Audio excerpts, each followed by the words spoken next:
এক গভীর বনে একটা পান্ডা বাস করত। সে খেলাধুলা করতে খুবই পছন্দ করত, কিন্তু তার কোনো বন্ধু ছিল না। একদিন পান্ডা বনের কিনারে হাঁটছিল। হঠাৎ সে একটা বিড়াল দেখতে পেল, গাছের নিচে বসেছিল আর অবাক দৃষ্টিতে পান্ডার দিকে তাকিয়েছিল। পান্ডা এগিয়ে গিয়ে বলল, তুমি কে? বিড়ালটি উত্তর দিল, আমি টুকটুকি, মানুষের গ্রাম থেকে এসেছি।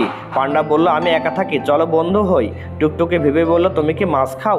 পান্ডা বলল, না, আমি বাঁশ খাই। টুকটুকি হেসে বলল, তাহলে আমরা বন্ধু হতে পারি। এরপর থেকে পান্ডা টুকটুকি একসাথে খেলতে লাগলো। পান্ডা গাছে উঠতে পারতো না, কিন্তু টুকটুকি লাফ দিয়ে সহজেই গাছে উঠে যেত। পান্ডা টুকটুকিকে দেখালো কীভাবে নরম ঘাসের উপরে গড়াগড়ি খেতে হয়। দিন যেতে লাগলো আর তাদের বন্ধুত্ব আরও গভীর হলো।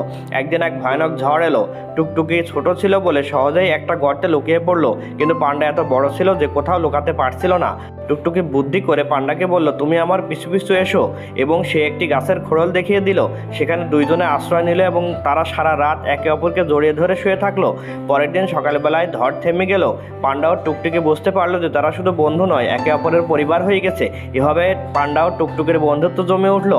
এই গল্পটি তোমাদের ভালো লাগলে একটি লাইক দিতেই পারো আর চ্যানেলটি সাবস্ক্রাইব করে দাও।